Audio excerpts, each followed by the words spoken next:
Sonic 3 was kinda awesome. It's not a secret that I didn't enjoy Sonic 2 as much as the first one. I thought it was an alright sequel, and it could have been way worse. I just wasn't gelling with things like Sonic's over-the-top reference humor, or the human subplot that had nothing to do with our title character. Luckily for me, Sonic 3 mostly improved those things and built on things I already liked about the franchise. The reference humor is still present, but it isn't nearly as much as a crutch in this film like it was in the last. Those kinds of jokes are spread out amongst characters, so it didn't get as redundant here. I just feel like these guys are already interesting enough, and it doesn't make them more interesting when they reference stuff like Fast and the Furious when shit's going down. This movie also gets points for being the only one out of the three that doesn't have any fart jokes. I also thought it would be the first Sonic movie that didn't include Wade, but unfortunately I was wrong about that one. He only has like one scene, but it is my least favorite scene in the entire movie.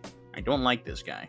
Just like the first two films, the CGI characters look outstanding. They especially get to shine in the insanely over-the-top fights this movie has. Sonic 3 truly has some of the most impressive action scenes I've seen, especially for a movie aimed at kids. It's so visually interesting to watch these living cartoon characters kick the crap out of each other. In the first movie, Sonic fights robots like he did in the very cool video games. But in this movie, Sonic goes fucking Super Saiyan, and then so does Shadow, and they fight each other across the planet while splitting the Earth's crust. This happens to be the closest equivalent to seeing Invincible fight Conquest in a kids movie ever. One of my favorite parts of the movie is that it truly believes the audience thinks that Sonic might muscle up the nerve to kill Shadow. Even if I was a little kid watching this movie, I would have known that Sonic couldn't kill Shadow in a PG movie. At least, not the way he was planning on doing it. You can kill a ton of people in PG movies. Sonic should be convicted of attempted murder after what he did to Robotnik in the second movie. I think the human characters were definitely handled better in this film than they were in the last. The movie just keeps them in a corner until they're ready to be used, and then puts them back in the corner before the film ends. It's kind of genius. Well, maybe not genius, but it's a hell of a lot more interesting than watching them go to a wedding. Honestly, I'm surprised they even made it this far. Speaking of characters I'm surprised made it this far, Aiden Stone might be one of my favorite Sonic movie characters. I was more than surprised he was brought back for Sonic 2, and I was just as happy to see him return here. I'm never not gonna find his weird-ass bromance between him and Robotnik funny as hell. Obviously, Jim Carrey was fantastic here, as he's been in these movies since the first one.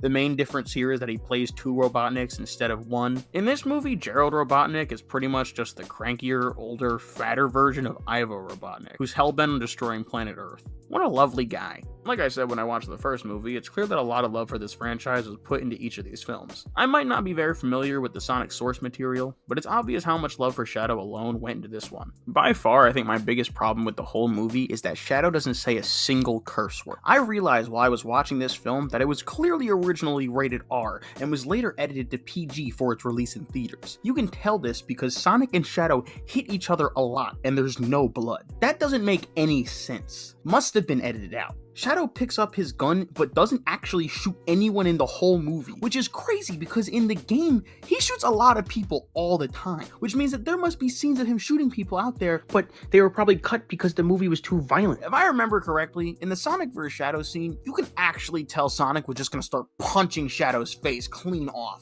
Then he was gonna rip all his limbs off and hurl him into the sun.